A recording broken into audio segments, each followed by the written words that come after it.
हाँ तो हेलो प्यारे बच्चों, क्या हाल चाल है, कैसे हैं आप सभी। उम्मीद करते हैं कि आप लोग बहुत अच्छे से होंगे और अपनी पढ़ाई बहुत ही शानदार तरीके से कर रहे होंगे। तो प्यारे बच्चे, मैं आर के पांडे आपको तहे दिल से स्वागत करता हूँ आपके प्यारे सा प्लेटफॉर्म आर के पी बोर्ड पर। तो हाँ प्यारे बच्चों, जो 2026 या 27 में बिहार बोर्ड का एग्जाम देना चाहते हैं, यानी क्लास 10th का लेवल का, याद रखेंगे क्लास 10th लेवल का, क्लास 10th का, चाहे 2026 में अथवा 2027 के जो भी बोर्ड एग्जाम देना चाहते हैं, यानी बोर्ड एग्जाम देना चाहते हैं, उनके लिए मैं आसान भाषा में संस्कृत का क्लास लेकर आया हूं। देख लो, यहाँ लिखा हुआ है संस्कृत, यानी 100 नंबर का। ये 100 नंबर का है प्यारे मेरे बाबू। तो इसका हम लोग पैटर्न समझेंगे और पैटर्न के अनुसार ही हम लोग सारा क्लास समझेंगे। एक क्लास आपके लिए बहुत इजी होगा, शानदार होगा, लाजवाब होगा। समझ में आ रहा है ना। तो चलिए हम लोग देखो, चलिए हम इस वीडियो को आगे की ओर बढ़ाते हैं। इससे पहले प्यारे बच्चों, यानी जो आपके क्लास संपर्क में जो 10th में पढ़ने वाला है, उसके सामने यह वीडियो को शेयर करिए। वीडियो को जितना से जितना हो सके शेयर करिए, और ताकि इसका व्यूज बढ़ सके। साथ में इस वीडियो को लाइक करें। यदि कोई समझाने में यदि मेरे द्वारा कोई त्रुटि होती है तो कमेंट के माध्यम से आप हमें जरूर बताएंगे, और जैसा आप बताएंगे उसके अनुसार मैं वीडियो बनाऊंगा। प्यारे बच्चों, मैं एक क्लास स्टार्ट करने से आपसे नर्म निवेदन है कि एगो दिल बनाकर जरूर भेज दे। चलो अब मैं देखता हूं कि हमारा 10th का यानी संस्कृत में 100 नंबर का क्या क्या पढ़ना है। तो प्यारे मेरे बाबू, याद रखेंगे हमारा 2 पार्ट्स होता है। सबसे पहला पार्ट्स होता है, क्या है संस्कृत में, सबसे पहला खंड होता है व्याकरण। हमें व्याकरण पढ़ना अनिवार्य है। और दूसरा में है किताब। दूसरा में क्या है बाबू, किताब। याद रखेंगे किताब जो है उसका नाम है पीयूषम। पीयूषम भाग 2 है। पीयूषम भाग 2 है और एक व्याकरण है। व्याकरण को यहाँ पे 55 नंबर का प्रश्न पूछा जाता है, और पीयूषम यानी जो है इससे 45 नंबर का प्रश्न पूछा जाता है। कुल मिला के 100 अंक हो जाएगा। कितने अंक हो जाएगा, तो 100 अंक होगा। यहाँ पे जो भी आप 100 अंक देखोगे बहुत इजी रहेगा, बहुत इजी, बहुत लाजवाब रहेगा प्यारे बच्चों। समझ गए ना। तो सबसे पहले हम व्याकरण खंड का देखेंगे कि जो हमारा व्याकरण पढ़ना है, इस व्याकरण यानी संस्कृत ग्रामर में हमको कौन कौन सा टॉपिक लेना है। जो टॉपिक लेना है मैं उसका चर्चा कर रहा हूँ। सबसे पहले मैं ऑब्जेक्टिव सेक्शन का बात करूंगा, किस किस से ऑब्जेक्टिव पूछे जाते हैं। तो हमारा सबसे पहला जो टॉपिक होता है बाबू, उसका नाम है वर्ण। सबसे पहले मैं व्याकरण में वर्ण पढ़ूंगा। इसके बाद जो हमारा दूसरा चैप्टर है उसका नाम है संधि प्रकरण। याद रखना, संधि प्रकरण हमारा इसका दूसरा टॉपिक है। पहला है वर्ण प्रकरण। तीसरा नंबर में है हमारा लकार, लकार प्रकरण। प्यारे मेरे बाबू, एक बात मैं आपको ये साफ कर देना चाहता हूं कि जो लकार पढ़ेंगे तो इस लकार में आपको क्या क्या पढ़ना है वो जानो। सबसे पहले आपको लिंग में इसमें पढ़ाऊंगा, उसके बाद में वचन पढ़ाऊंगा, और उसके बाद में पुरुष पढ़ाऊंगा। पुरुष के बाद यानी धातु में पढ़ाऊंगा। धातु होता है या धातु रूप होता है, जो बिहार बोर्ड इससे क्लास 10th में परीक्षा में प्रश्न पूछता है। समझ गए ना, समझ में आ रहा है। तो याद रखेंगे। इसके बाद में हमारा 4th नंबर होता है समास प्रकरण, यानी समास हमें पढ़ना बहुत जरूरी से जरूरी है। समास प्रकरण 5 नंबर में जो है उसको बोलते हैं उपसर्ग प्रकरण। याद रखना, उपसर्ग प्रकरण है। और जो 6th नंबर है उसको बोलते हैं प्रत्यय प्रकरण, प्रत्यय प्रकरण। और लास्ट आपका 7वां नंबर में है अनुवाद, अनुवाद लेखन, यानी संस्कृत में आपको ट्रांसलेशन करना होगा। अभी आप जितना देख रहे हो ना, ये सबसे आपका ऑब्जेक्टिव परीक्षा में प्रश्न पूछा जाएगा। सबके सबसे ऑब्जेक्टिव आएगा। वर्ण प्रकरण से भी ऑब्जेक्टिव पूछे जाएंगे, संधि प्रकरण से भी ऑब्जेक्टिव पूछे जाएंगे, लकार प्रकरण यानी लिंग वचन पुरुष एवं धातु, धातु का मतलब होता है क्रिया, यानी इससे भी परीक्षा हॉल में प्रश्न आएंगे। तो प्यारे बच्चे इसके बाद है समास, समास से भी परीक्षा में प्रश्न पूछे जाएंगे, उपसर्ग प्रकरण है उससे भी, प्रत्यय प्रकरण से भी, और अनुवाद। आपको 12 गो अनुवाद दे दिया जाएगा और उसमें से 6 अनुवाद बनाना होगा। समझ गया ना, ये 10वां में होता है, ये हमारा ऑब्जेक्टिव खंड यानी एकक नंबर वाला है। समझ गए ना, अनुवाद भी आपको 6 गो बनाओगे तो 6 नंबर मिलेगा, तो हमारा एक अनुवाद 1 नंबर का हुआ कि नहीं, तो ये इसलिए ये आपका ऑब्जेक्टिव खंड में आता है। समझ गए। अब देखो मैं यहाँ पे जो बात करने वाला हूं ये आपके लिए सब्जेक्टिव प्रश्नों के लिए है, सब्जेक्टिव क्वेश्चन से है। समझ गए ना, इससे भी परीक्षा हॉल में प्रश्न पूछे जाएंगे। सब्जेक्टिव में सबसे पहला है अपठित गद्यांश, अपठित गद्यांश है बाबू। ये अपठित गद्यांश जो होगा ये परीक्षा में 13 नंबर का प्रश्न आएगा, 13 नंबर का। सबसे पहले समझो कि जो आपका गद्यांश है मेरे भाई, वो आपका 4 गद्यांश होगा, 4 गद्यांश में से आपको 2 गद्यांश बनाना होगा, ये आपको 13 नंबर मिलेगा। यानी गद्यांश रहेगा तो गद्यांश एक कहानी टाइप का रहेगा, फर्क है कि वो संस्कृत भाषा में लिखा हुआ रहेगा, उसको पहले पढ़ोगे और उसी में से आपको उत्तर निकाल कर देना होगा, तो वो अपठित गद्यांश कहलाएगा। फिर इसके बाद में हमारा दूसरा नंबर में आता है क्या बाबू, इसके बाद आता है अनुच्छेद लेखन। अनुच्छेद लेखन याद रखना, अनुच्छेद लेखन आएगा, यानी संस्कृत भाषा में निबंध लिखने के लिए मिलेगा। और 3rd नंबर यानी 3 में है आपका पत्र लेखन। प्यारे मेरे बाबू पत्र लेखन, यानी एक पत्र अनुच्छेद जो होगा ये 7 नंबर में पूछा जाएगा और पत्र लेखन जो होगा वो 8 नंबर में पूछा जाएगा। यानी सब्जेक्टिव से कुछ कुल मिला के 18 नंबर का प्रश्न, 28 नंबर का प्रश्न आएगा। 28 नंबर का केवल खाली संस्कृत व्याकरण में सब्जेक्टिव से प्रश्न पूछे जाएंगे और बाकी के बाकी ऑब्जेक्टिव प्रश्न रहेगा। तो मुझे पूरा विश्वास है कि आपको व्याकरण का जो संस्कृत व्याकरण है इससे आपको पूरा आपका टॉपिक समझ में आया होगा। समझ गया ना, ये पूरा आपको समझ में आया होगा, ये मुझे पूर्ण विश्वास है, पूरा विश्वास है। समझ में आ रहा है। ये बहुत आसान शब्दों में बताया मैंने बहुत आसान शब्दों में बताया, इससे भी आसान शब्दों में आपको पूरे YouTube में आपको नहीं बताएगा। समझ में आ रहा है, ये बहुत आसान है। अब इसके बाद मैं चलूंगा किताब, हमारा पीयूषम है। देखो मेरे भाई पीयूषम को 2 भागों में बांटा गया है, एक पीयूषम द्वितीय भाग और एक पीयूषम द्रुत पठाया। यानी पीयूषम द्वितीय भाग में 14 चैप्टर है, उसी से प्रश्न पूछे जाता है, और पीयूषम द्रुत पठाया में 25 चैप्टर है, उससे एक भी ऑब्जेक्टिव ना तो सब्जेक्टिव पूछे जाते हैं। तो हमारा परीक्षा के दृष्टि से हमारा पीयूषम द्वितीय भाग यानी जिसमें 14 चैप्टर है वो हमारी परीक्षा के दृष्टि से है, इसलिए हमें उसे याद कर लेना बहुत जरूरी होता है।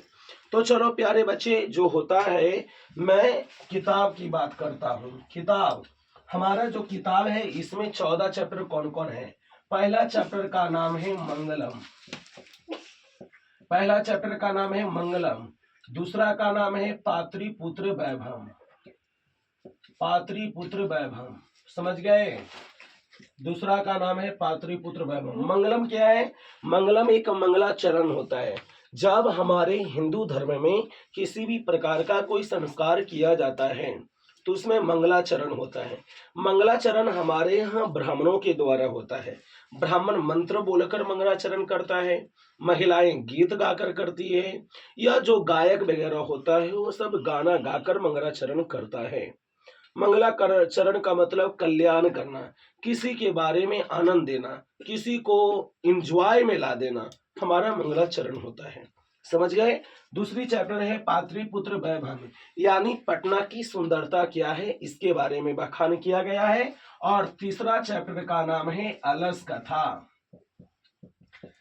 तीसरा चैप्टर का नाम है अलस कथा कि हमारे जीवन में आलसियों का क्या महत्व है, क्या हमें जीवन में आलस करना चाहिए अथवा नहीं करना चाहिए, इसका संदेश देता है, इसका संदेश देने का काम करता है। फिर इसके बाद में हमारे पास फोर्थ चैप्टर है जिसका नाम है संस्कृत साहित्य लेखिका। याद रखेंगे, संस्कृत साहित्य लेखिका इस चैप्टर का नाम है प्यारे मेरे बाबू, ये आपका फोर्थ चैप्टर है। यानी जब भी हमारे पास संस्कृत का उन्मुख किया गया था, जिज्ञासा किया गया था, तो हमारे बीचों में महिलाओं का सबसे ज्यादा योगदान रहा है। इसके बारे में, महिलाओं के बारे में पढ़ना है फोर्थ चैप्टर में। 5 चैप्टर का नाम है भारत महिमा। भारत महिमा यह हमारा 5 चैप्टर है।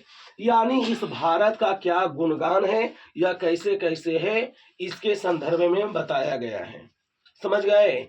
भारत में कौन कौन से लोग निवास करते हैं, या भारत में क्या क्या सेवित है, इस भारत में देवता जन्म लेते हैं तो क्यों जन्म लेते हैं, भारत का गीत वो क्यों गाते हैं, और पूरे विश्व में देवता क्यों नहीं जन्म लेते हैं, इसके बारे में पढ़ना है।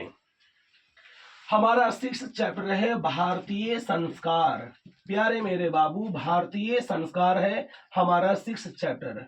समझ गए? भारतीय संस्कार यानी इस भारतीय संस्कार में मानव के प्रति जिज्ञासाओं का बोध किया है। जिज्ञासाएं संस्कार को कहा जाता है, अनुशासन को कहा जाता है।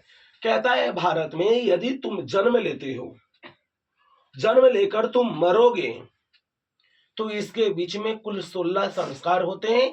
कौन कौन होता है, क्यों किया जाता है, मैं आपको भारतीय संस्कार में बताऊंगा।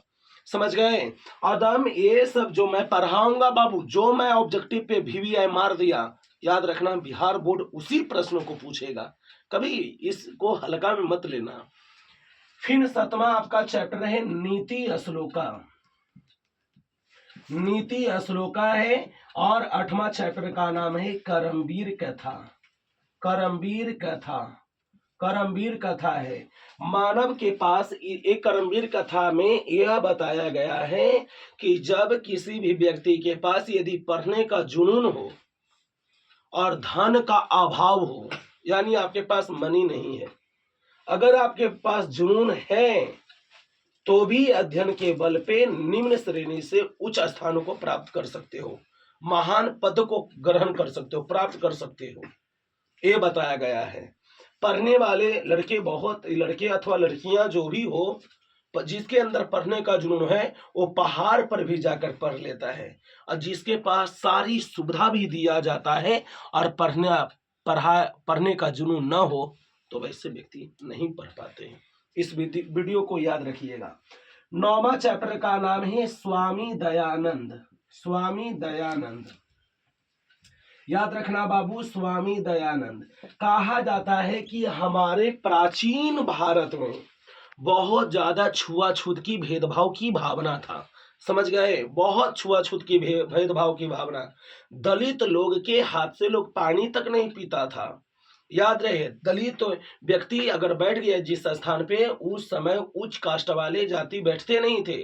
हमारे घर की लड़कियां अगर दरवाजा के बाहर निकला तो हमारे घर का जो पुरुष लोग था उसका एक नियम था, जैसी महिलाओं को बाहर देखा, लड़कियों को बाहर देखा, एक था, कहाँ यहाँ, चल अंदर, ऐसे कहकर उसको उपाधि दिया जाता था। यानी स्त्रियों पर बहुत ज्यादा शोषण होता था। हमारे घर की लड़कियां ज्ञान की प्राप्ति नहीं करती थी, पढ़ाई तक नहीं कर पाती थी। समझ गए ना? ये था। अगर हमारे घर में कोई स्त्री का अगर पति मर गया तो स्त्रियों को विधवा नहीं रहना पड़ता था। विधवा के रूप में वो जीवन यापन नहीं कर सकती थी, वो सती हो जाती थी। सती को सती प्रथा कहते हैं, और सती प्रथा का मतलब होता है कि पति मर गया तो पति के साथ महिलाओं को जिंदा जल जाना पड़ता था। पहले ये नियम था। समझ गए ना? इसके बाद है 10वां हमारा चैप्टर का नाम है मंडाकनी वर्णनम। याद रखना बाबू, मंडाकनी वर्णनम। मंडाकनी वर्णनम हमारा आपका 10वां चैप्टर है। याद रखेंगे मेरे प्यारे बाबू, जो मंडाकनी वर्णनम होता है, इसमें राम जी को राजाभिषेक होने वाला था कल, और आज रात में ही श्री राम प्रभु को 14 वर्ष का वनवास दे दिया जाता है।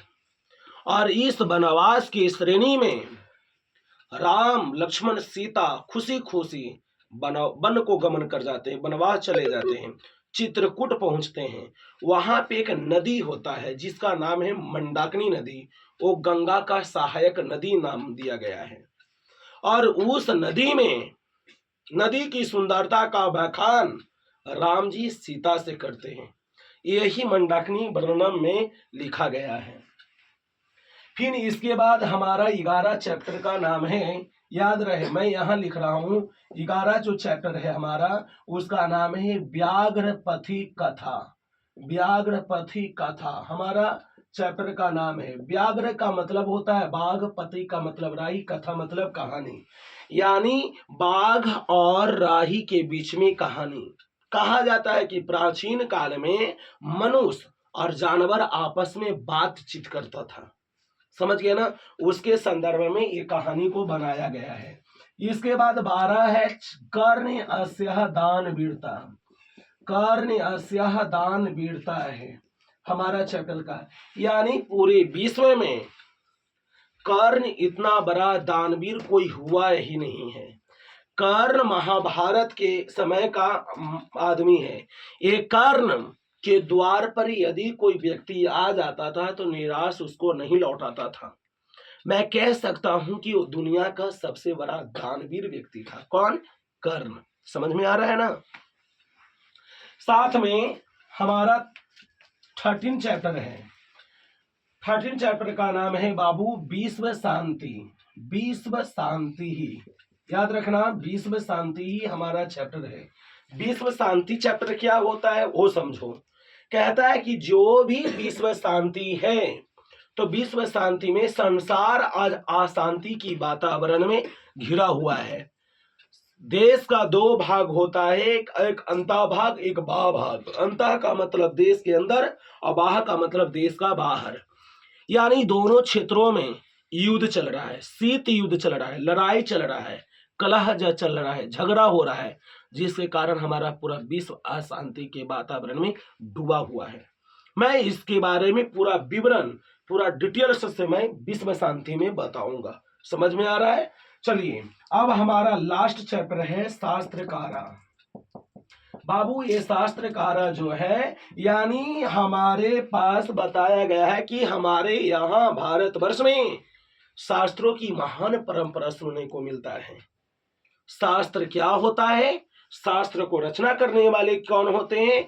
वेद क्या है? वेद को रचना करने वाले कौन हैं? वेद के अंग कितना होता है? तो वेद के जो अंग होता है उसका प्रवर्तक कौन कौन होता है? दर्शन शास्त्र क्या होता है? वैज्ञानिक शास्त्र क्या होता है? इसके संदर्भ में बताया गया है।